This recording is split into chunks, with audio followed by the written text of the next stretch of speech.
Welcome to another episode of Two Babies in a Business. I'm Christina, and I'm actually super excited today because I have a new friend, Jenn Jackson, and we've been catching up before we even hit record. We thought maybe we should hit record before we miss all these nuggets of wisdom. But I'm so glad that I stumbled upon her on Instagram, actually. But Jenn, welcome. Why don't you tell everyone who you are? Hi, well, thank you so much for having me. I am super excited to be here to have this conversation. Like you said, we're talking a little earlier, and I just know it's going to flow really well, and there's a lot to talk about. So, a little bit about me. My name is Jenn Jackson, like you said. I am what's considered a classic influencer. Not that I started out ever thinking that this would be a career. I didn't even know this was a career. If anything, I started posting videos on YouTube because I was really stressed out. My father had recently passed away, and I didn't know how to cope with the pain, the grief.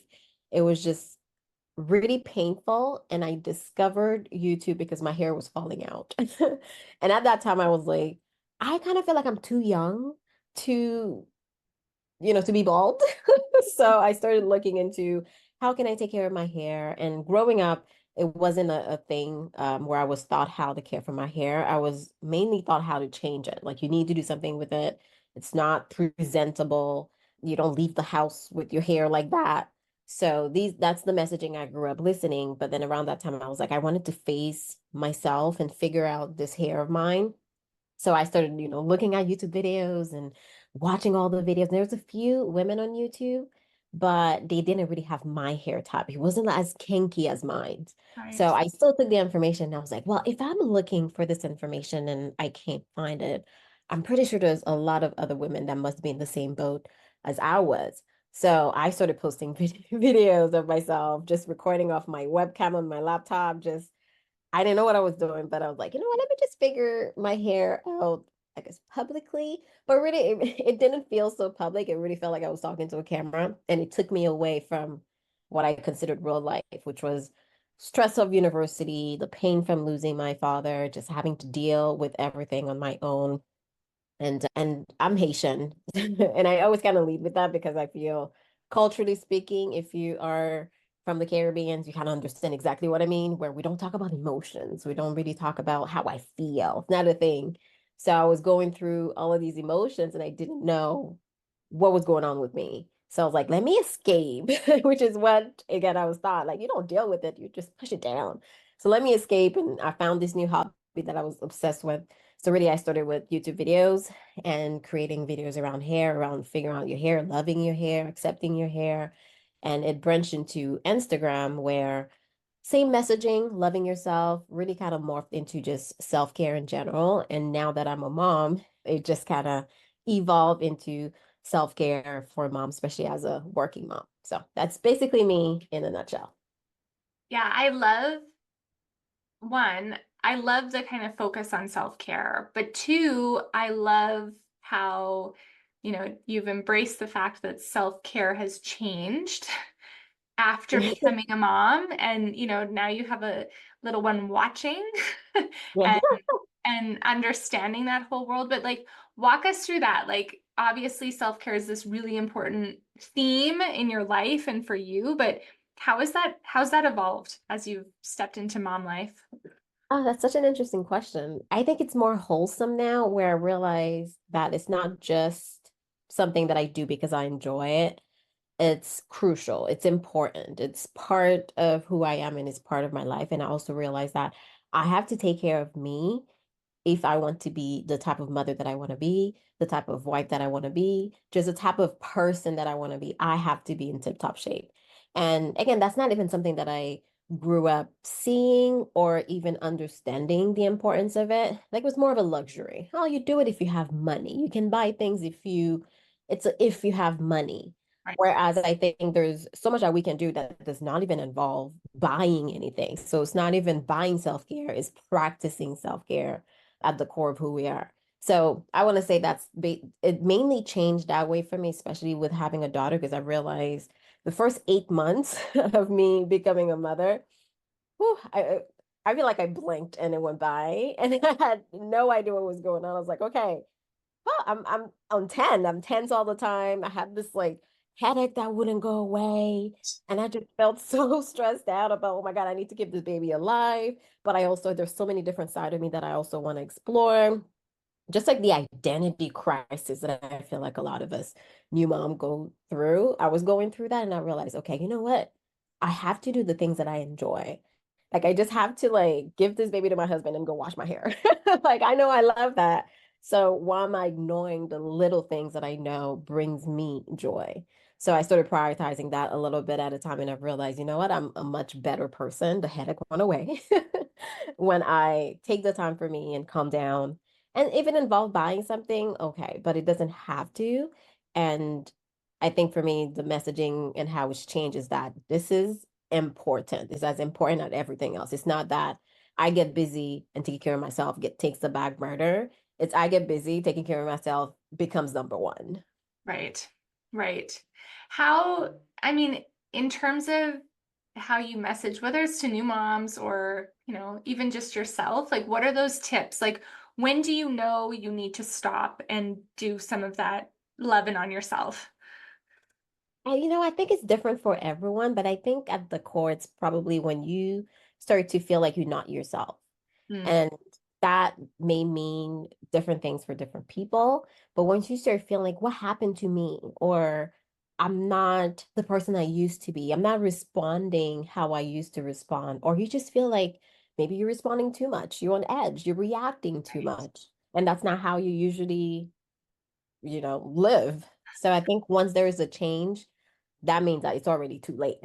But at the very least, if you notice it, that it's like, okay, I need to reel it back. I need to start reconnecting with the things that I enjoy. And I know, sometimes I talk to a lot of women online, people I've never met, Yeah. and they've been, their kids are old, like 20 years old, 18 years old, and they're like, I've had to rediscover who I was at that time. And it's like, like I said, the first 8 months of my motherhood journey passed, and it's like I blinked and what happened? Who? It's like almost like someone took me and dropped me 8 months later. So it's like a blur. So I can only imagine that like a lot of people just plow through and the same thing 20 years later, now you don't know who you were. So I still think no matter what, once you realize that, who am I? Or why am I acting this way? Why am I different?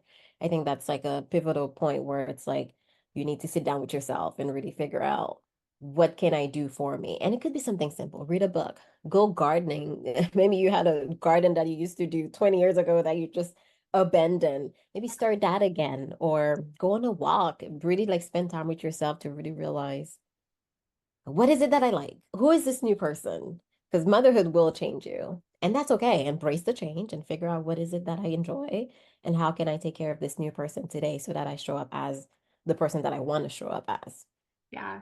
I think that's such an interesting concept. I mean, I've been having so many conversations lately where I feel like whether we do it to ourselves or whether there was some sort of example or whatever it is, we decide that this is what it looks like to be a mom, or this is what it looks like to be a woman and a career woman and a wife. And we think that we have to check those boxes. And to your point, I think we then forget, well, wait a second, like, is this what I want, or is this what someone else wanted for me? As you were Oh, kind of that's so shifting, powerful. yeah, like as you were kind of shifting into your, you know, I'm going to call it your influencer life, your maybe accidental influencer life. What was that like? Because I feel like you were filling one box, somebody else's box, and then all of a sudden now you're filling yours. Like, tell me about that journey. Oh, that was really rough for me. I really struggled with the transition of listening to my inner voice Yeah, versus listening to what was expected of me yeah, and what everybody else was telling me I was supposed to do, what was going to make me happy. And it was a strong messaging growing up. I'm the only girl. I have two brothers. And I don't know, maybe it's a cultural thing too, and perhaps it's not, but the path was almost laid out for me where my parents were like, go to school, get your degree, become a doctor specifically. There was no other careers path. It was be a doctor, and then you'll be successful and you'll make a lot of money and everything's going to be set. And right. of course, I was down that path, went to school, in university, I was taking biochemistry, so I was well on my way to becoming a doctor. And that's when my dad passed away. Right. And as much as it was such a painful experience for me and my entire family, it really changed me. It was like a pivotal moment in my life where I was like, wow, like I'm living my life to please my parents, and suddenly, boom, one of them is gone. Like, Yeah. how is that? Like, this was not the plan. I Yeah. was supposed to become a doctor. He was supposed to be there to see this and celebrate it. And finally, I've made it. And now he's not there. And I was just like, wow, life is actually short. It really made me realize, like, I guess, really connect with my own mortality. Like, I'm going to live life and do something that I don't want to do.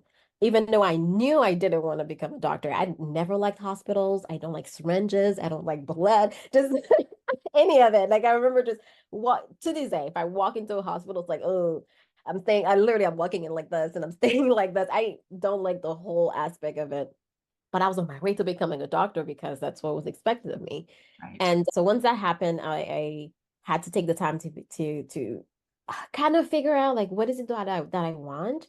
But I had ignored my personal voice for so long that I didn't know how to listen to her. So even though I was like, oh, Jen, you're really creative. You enjoy these, making these videos. But I was just like, well, how can I still figure out a career that will please my parents? Like Right. it was so strong in me. So of course I didn't listen to myself for years after that.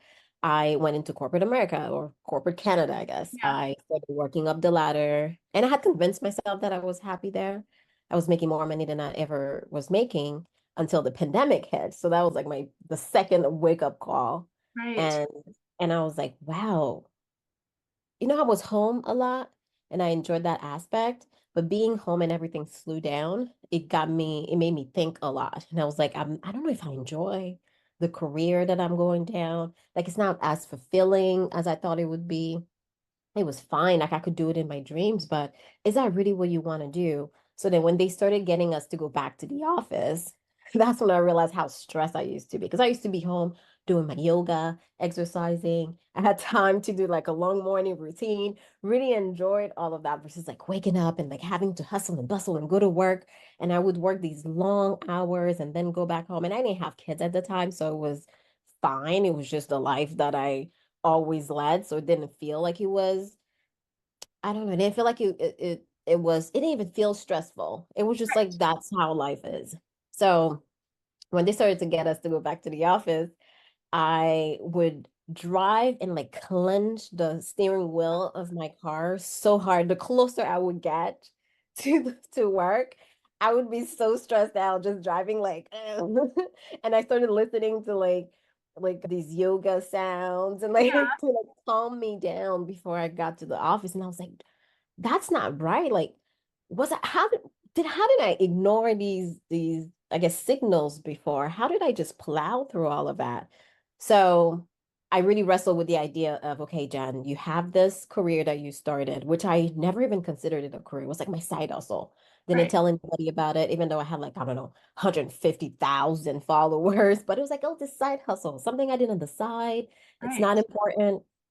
So I really had to sit down and face myself and say, okay, you have this thing that you started that you almost like I felt like I started living with regrets when it came to my career online because I never was fully in. I was very inconsistent, one foot here, one foot there, and never really took the time to just go all in at some point. I would want to, but then I would remember, my parents' voice. Oh, that's not a thing. You go to school, you become a doctor. And I've already felt like a failure for not becoming a doctor or going in a different route. So I was like, do I really want to feel like a failure again? Do it anyway. So I really wrestled with myself for a long time until 2021 hit. And I said, okay, you know what? I am gonna quit my job. And of Yes. course, my family was like, absolutely not. Like my mom was like, there is a war in Russia. How like, and I was like, war in Russia? Like, what does that have to do with me? I don't know. I just want to follow my heart for like the first time in my adult years. And mind you, I'm like, I don't know how old I was, 31. I was like, hey, should I do this? Should I not? I'm asking all my family, my brothers, like, what do you think? And eventually I was like, you know what? I have to make this decision for myself. So even though I was still very scared, I didn't even quit. I took a leave of absence But then that made me realize, you know what, you really enjoy what you do. You enjoy empowering women. You enjoy, it's not even just hair anymore. Now it's like it's the mental piece, it's the self-care piece. It's really empowering women to not follow these traditional boxes, like you said, that's been set out for us, but to really listen to our inner voices and do what we want to do. Because I think that's when we really flourish, when we start believing in ourselves and stop doubting ourselves based on what everybody else have told us. Yeah, it's so true. I feel like very similar to you with the corporate job. I had like a twitch in my eye, but you just don't, right? You don't even pay It's attention to fine. it.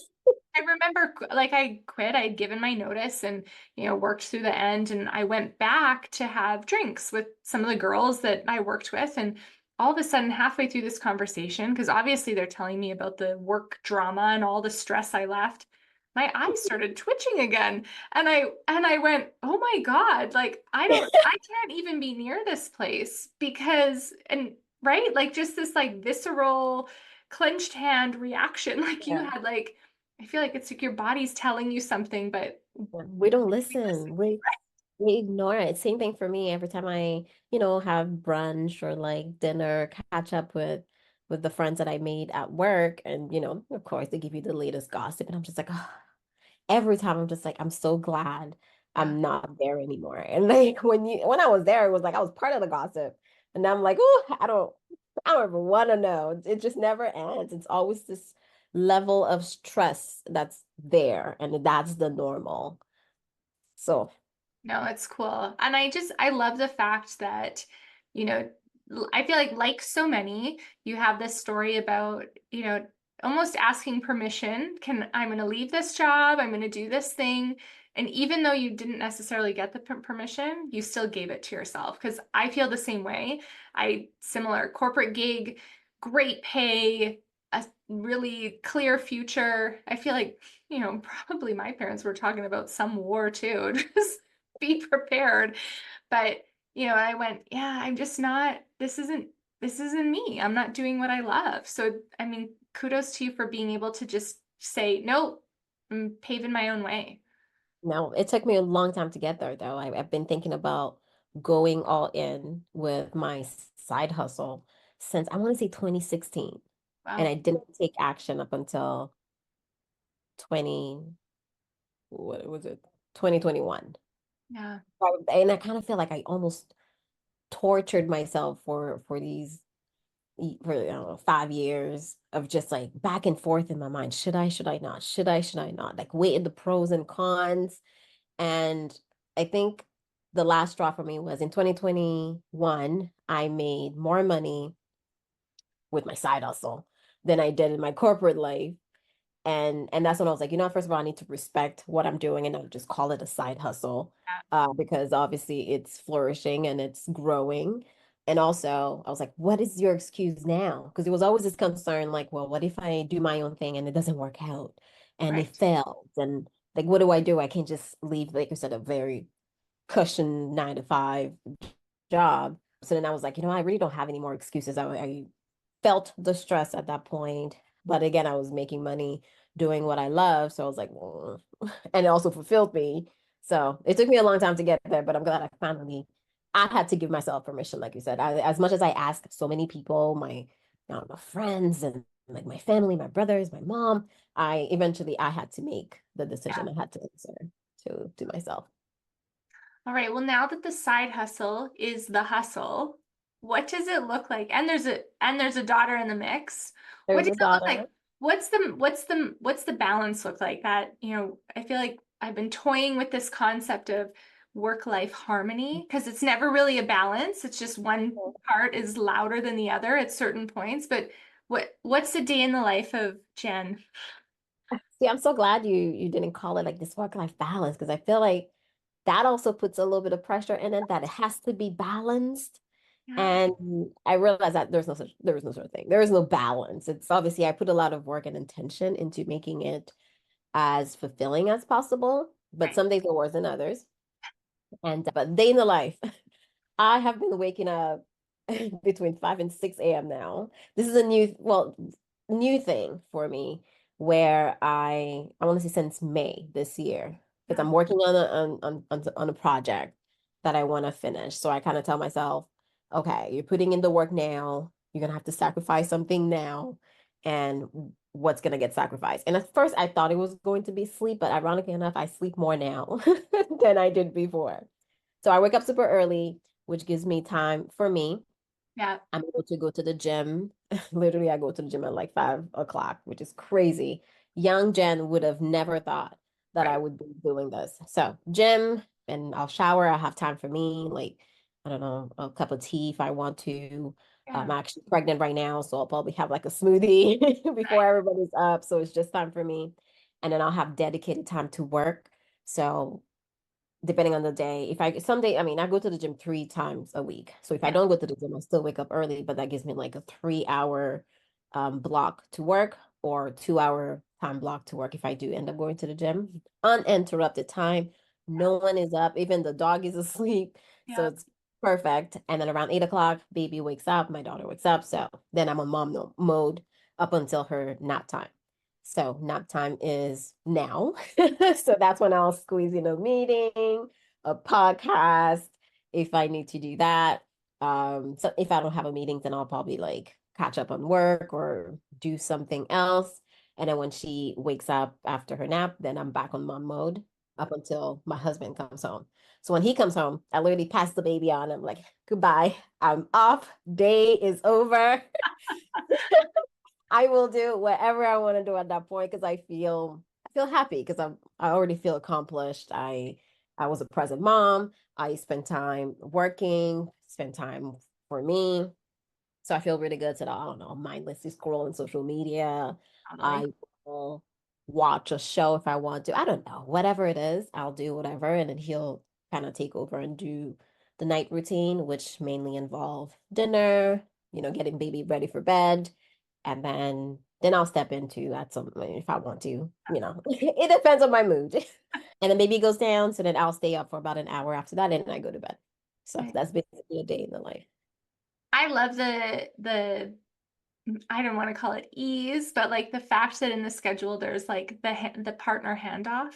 So I think that's important. It was a lesson for me. I think I'm an early riser too. Love the gym in the morning, right? Nobody talks to each other at the gym at that point. You just get to do No, it's empty. It's beautiful. right? But for a long time, I didn't go, and I kind of sacrificed that because I thought, oh, if the boys wake up, they're gonna need mom. And it was almost this like manufactured, maybe another little box that I put myself in and went, no, I've got to be there. I've got to, and I almost like I feel like I robbed it of my husband a bit because it's like he is more than capable, probably some days better than me Yeah, when I'm not showing up as my best. And so exactly.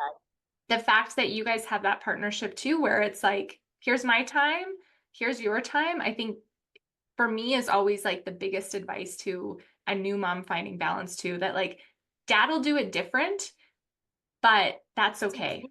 Oh, I had to learn that early on as well. Like they parent differently than us. And like that is perfectly okay. Yeah. Like I've realized my daughter basically learned the two different parenting styles, I guess. Like, he'll flip her upside down, do all these crazy stuff, and it's, sir, bedtime is in 5 minutes. Like, why are we so hyped up? And like she's fine with it. And then put her down out. And I'll be so worried and stressed out. Like, no, we're supposed to have the calm music playing, do the massages. No, that's what mom does. Lavender. Right? Essential oils. Like that's what mom does. And like I think for me, there was a lot of stressors actually. And I feel like it really came from family Yeah. where they put so much stress on the woman. The woman has to do it all. You have Yeah. to make sure the husband is put together as well as the kids. And I'm like, this grown man, I need to make sure he's okay and the kids as well. Like that's just too much.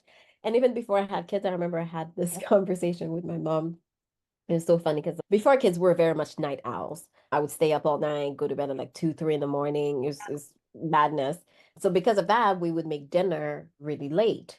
And my mom just felt some sort of way about it. Like dinner's supposed to be done at 3 p.m. And I was like, Mom, supposed to, according to who? And she was like, well, the man is gonna leave you if you don't have dinner ready at that time. And like all this stress. I'm like, so I ended up asking my husband, like, do you want dinner at 3 p.m.? Like, is that something that is that the reason why you would leave me? And not like he's like, no, like I'm up till like 2, 3 o'clock. Then I'm gonna want to eat again. Like, no. So it's 11 o'clock when I'm making dinner. So it's of course you have to do what works for your life. But I think that's where it comes, that's why it's so important to figure out what works for you, what Yeah. works for your partner, and like your household and your kids without the outsiders' perspectives and the because everyone has a different opinion and they feel like it's that's the gospel, that's the way. You have to raise your kids this way. And it's like, no, there's so many different ways that you can do something. And especially with having the partner involved, like a lot of us feel, okay, well, they're not doing it the way that we're doing it, so it's wrong. It's like, well, no, let them parent the way that they want to parent. Of course, as long as it's safe and you parent the way that you want to. And of course, it's good to be on the same page as far as like what the result and ultimate goal is. But I think we don't involve our partner as much as we should. And of course that affects us. Now you're depleted. Now you showing up in a way that doesn't make you proud as a mother because you have everything on your plate. You can't do it all. Yeah. That's where the self-care piece comes in. You can't do it all. It's so true. No, it's so true. And I just think, that's when things like I feel like resentment start to sneak in and, that Bitterness.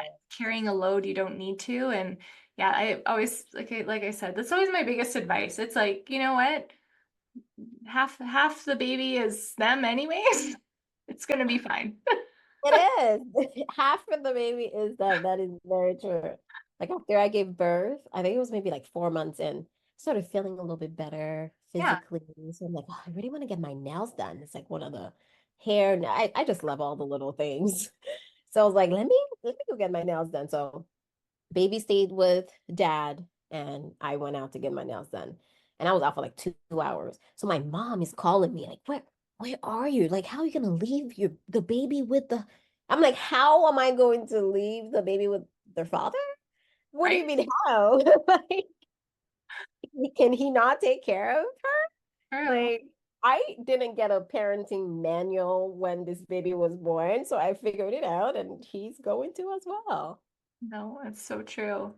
Jen, I've loved our chat. I got one more question for you, and it's just around, I feel like pop culture, what we're seeing in the media now. I feel like we've got really cool, strong female moms out there. I always think about Beyonce because her and I had twins at the same time. So I always say, like, I did it before Beyonce. She But copied you.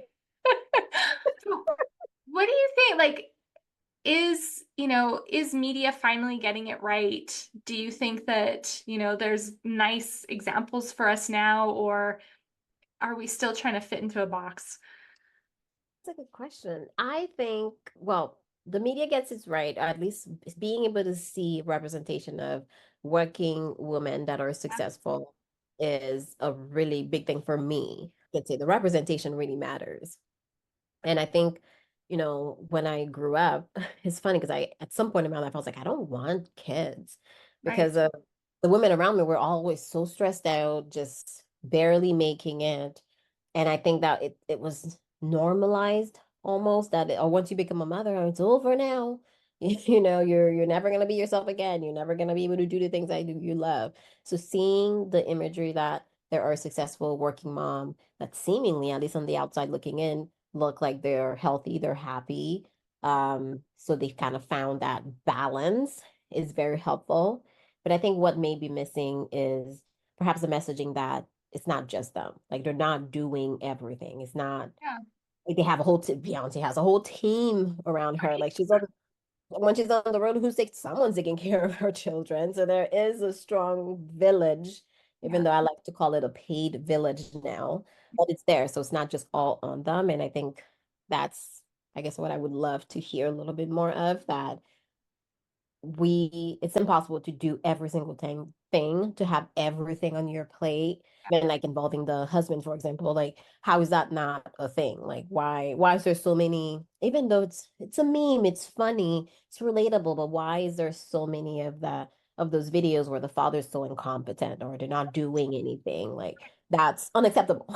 In my world, that's unacceptable because I mean, if you both wanted children, you both have to take care of them. And once you split the load, it's so much easier. So I would say that's an improvement I would love to see. But at the same time, I love seeing successful working mothers. Like Beyonce had her kids and she's still Beyonce and Yeah, she's still killing it. So it's inspiring. that's true. Amazing. Well, Jen, you're another mom who's killing it too. So I encourage people to go follow you in your journey. I'm going to throw all your handles and things in the show notes so people can find you. But thank you so much for joining me. And I'm so excited that I've got a new friend too. Yeah, thank you so much for reaching out. It was lovely talking to you. And I'm all about just empowering women to take care of themselves as I mean, in any stage or transition of their lives, I think that remains true. You have to take care of yourself. So, Totally. I love yeah. it.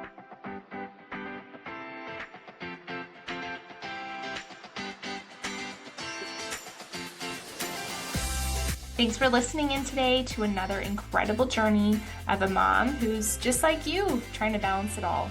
I'm encouraging you to join our community online. It's TBAAB, Two Babies in a Business, .circle.so.